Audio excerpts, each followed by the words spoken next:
নতুন বছর নতুন ক্লাসের জন্য বাচ্চারা প্রস্তুতি নিচ্ছে। কিছুদিন পরেই তো রেজাল্ট দেবে, নতুন ক্লাসে উঠবে, নতুন বই, সেই সাথে নতুন ব্যাগের আনন্দ কিন্তু বরাবরই অন্যরকম হয়ে থাকে।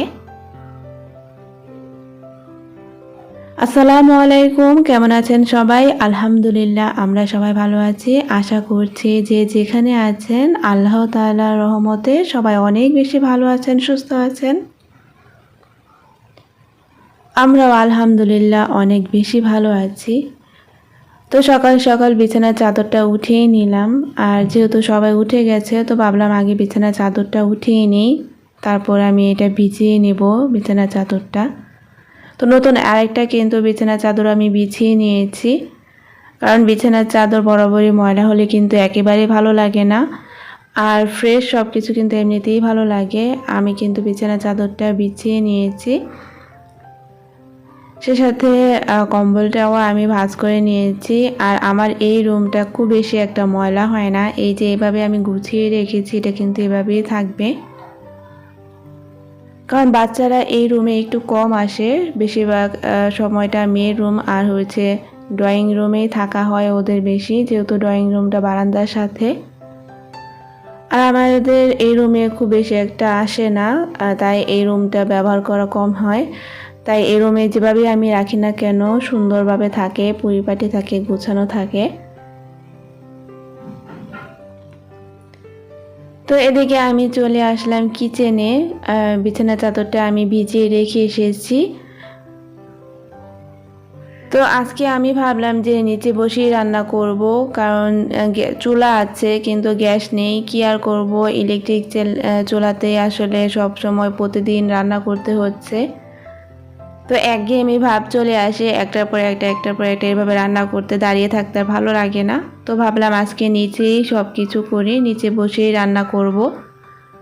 তো এদিকে চাটাও আমি বানিয়ে নিয়েছি, আর এখন আমরা এখানে বসেই চাটা খাবো। আগে কিন্তু আমরা অনেক কিচেনে বসেই খেতাম। এটা হচ্ছে যখন যৌথ ফ্যামিলির কিচেনগুলো যেমন থাকে ঠিক তেমনটাই যখন ছিল, তখন কিন্তু চুলার পাশে বসে গরম গরম ভাপা পিঠা খেয়েছি।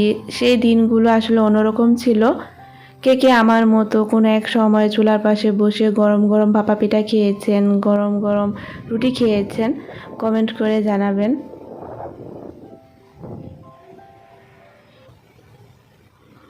তো এদিকে নাস্তা খাওয়ার পর্ব তো শেষ হলো, এখন দুপুরের জন্য রান্নাবান্নার আয়োজন করব। আজকে এই যে বসেছি, এই বসা থেকে মোটামুটি সবগুলো কাজ করব, আর উঠব না, আর আজকে দাঁড়িয়েও রান্না করব না। তো এখানে মাছের বড়ি নিয়ে এসেছিল, তো আমার কাছে তো এই বড়িটা অনেক ভালো লাগে খেতে, আর শীত আসলে আমি একটু বেশি করে আনিয়ে রাখি, কারণ আমার কাছে ভালো লাগে। তো আজকে এগুলো আমি রান্না করব ছোটো মাছ দিয়ে, সিম দিয়ে।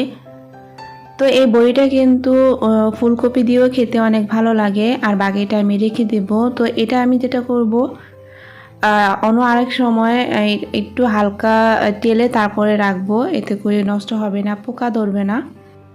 আর এদিকে দুপুরে যা যা রান্না করব সেগুলো নিয়ে নিয়েছি। আর এদিকে ফ্রেশ টাটকা ধনিয়া পাতা ছিল, গাজর আর খিরাই, তারপর হচ্ছে সিম আর টমেটো ছিল। তো গাজর দিয়ে বাচ্চাদের জন্য মুরগির মাংস রান্না করে দেব, আর কিছু খাওয়ার জন্য এমনিতেই কেটে রাখবো, কারণ বারবার কাটাকাটি করতে ভালো লাগে না। তো যখন আমি কাটতে বসি একেবারেই যা যা কাটার দরকার সব কেটে নেই।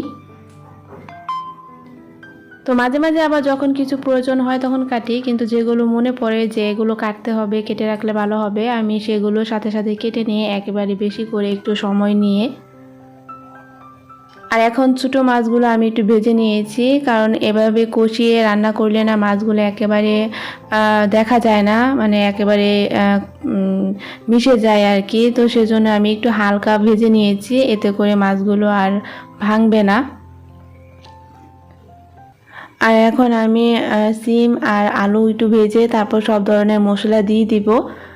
তারপর যখন মশলাটা কষানো হবে ভালো করে, আর আমি চেষ্টা করি একটু ভালো করে কষিয়ে নিতে, যেহেতু ইলেকট্রিক চুলাতে রান্না করা হচ্ছে, তারপর যদি একটু ভালো করে না কষানো হয় তাহলে কিন্তু টেস্টটা ভালো আসে না। তো সেজন্য আমি এখানে একটু পানি গরম করেও নিয়েছি সাথে, যাতে তাড়াতাড়িও রান্নাটা হয়ে যায়। আর এভাবেই আমি সব সময় রান্না করেই থাকি, একটু ভালো করে কষিয়ে নিই। আর এখন আমি বড়িগুলো দিয়ে দিলাম, এর মধ্যে কিন্তু আমি টমেটোও দিয়ে দিয়েছি। এখন এগুলো সিদ্ধ হলে তারপরে মাছটা দিয়ে দিব। আর এভাবে করে রান্না করলে কিন্তু ভালো লাগে। আর এক একজন কিন্তু এক এক রকম করে রান্না করে, সবার রান্নার স্টাইল কিন্তু এক রকম না, যার যার টেস্ট অনুযায়ী আসলে সে রান্না করে থাকে।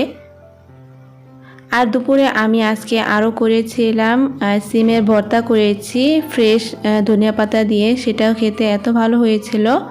আর এখন আমি ফ্রিজে কেটে রেখেছিলাম সেই ধনিয়া পাতাগুলো দিয়ে দিলাম। ধনিয়া পাতা একটু বেশি করে দিলে আমার কাছে ভালো লাগে। আর শীত মানে ফ্রেশ টাটকা সবজি, সে সাথে ধনিয়া পাতা, তো বেশি করে ধনিয়া পাতা না দিলে আমার ভালো লাগে না। তো সেজন্য আমি সবসময় এখন ফ্রিজে ধনিয়া পাতা কেটে রাখি, যাতে সব সময় আমি যেটাই করি না কেন একটু ব্যবহার করতে পারি আর কি। তো এদিকে কিন্তু বছর শেষ হয়ে গেছে প্রায়, আর নতুন বছরের শুরু হবে, স্কুল চালু হয়ে যাবে, রেজাল্ট দিবে কিছুদিন পর। আর সেজন্য বাচ্চাদের জন্য হালকা পাতলা কিছু কেনাকাটা। আর এদিকে এই ব্যাগটা আনা হয়েছে আমার মেয়ের জন্য। তো ওর ব্যাগটা আসলে একেবারেই নষ্ট হয়ে গেছে, তো সেজন্য ওর জন্য এই ব্যাগটা নেওয়া হয়েছে। আর এই ব্যাগটা ও নিজেই পছন্দ করেছে।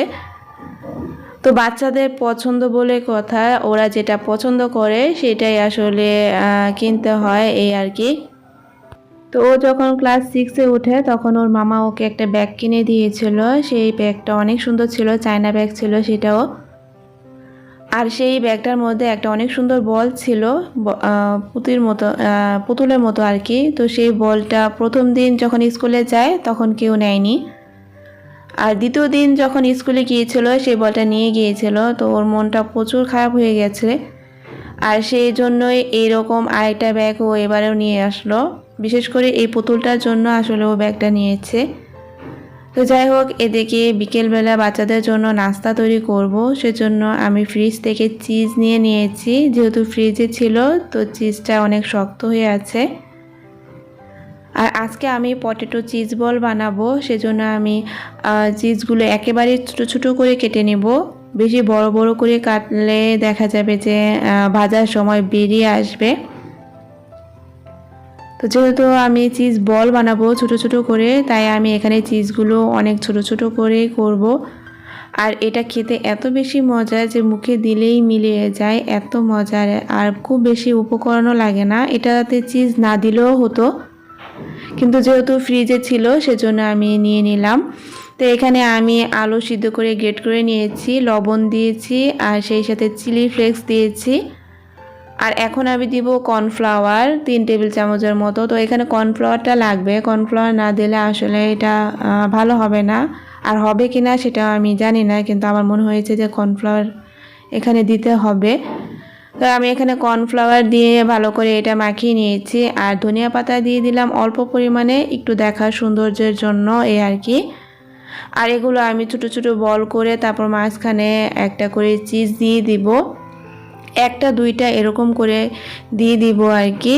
তো এভাবে দিলে ভাজলে ভিতরটা চিজটা গলে যাবে আর খেতে অনেক ভালো লাগবে। তো আমি মিডিয়াম করে নিয়েছি, খুব বেশি বড় করিনি, আবার একবারে ছোটও করিনি। তো এভাবে করে সবগুলো বল কিন্তু আমি করে নিয়েছি। আর ধনিয়া পাতাটা দেওয়াতে কিন্তু খুব সুন্দর দেখাচ্ছে। আর খুব বেশি যে উপকরণ লাগে তা না, একেবারে অল্প উপকরণ দিয়েই কিন্তু খুব সুন্দর একটা বিকালে নাস্তা হয়ে যায়। আর বাচ্চারা কিন্তু খুব পছন্দ করেছে। আর এখন আমি এগুলো হালকা আছে আমি এগুলো ভেজে নেব, খুব বেশি আছে ভাজলে দেখা যাবে পুড়ে যাবে আর খেতেও ভালো লাগবে না। তো এই তো চিজ বলগুলো হয়ে গেল, আর দেখতে এতটা সুন্দর হয়েছে, খেতেও কিন্তু মাশাআল্লাহ অনেক বেশি টেস্ট হয়েছিল। আর এটা একেবারে তুলার মতো নরম হয়েছে। তো আমি এখন বাচ্চাদের দিয়ে দিলাম, সাথে সস দিয়ে নিয়েছি। তো এতটাই সফট, আর দেখতে কিন্তু দেখেই কিন্তু বোঝা যাচ্ছে যে কতটা সফট। এটা কিন্তু অনেক গরম ছিল, তো আমার ছেলে কিন্তু ধরতে পারছে না, মানে আমিও ধরতে পারছি না, খুব গরম ছিল। তো যাই হোক, ভিডিওর এই পর্যায়ে এসে যদি কেউ থেকে থাকেন তাহলে প্লিজ চ্যানেলটি সাবস্ক্রাইব করে পাশে থেকে যাবেন। আর যদি খুব বেশি ভালো লাগে তাহলে লাইক করতে কিন্তু ভুলবেন না। আজকে পর্যন্ত সবাই ভালো থাকবেন, সুস্থ থাকবেন। আল্লাহ হাফেজ, আসসালামু আলাইকুম।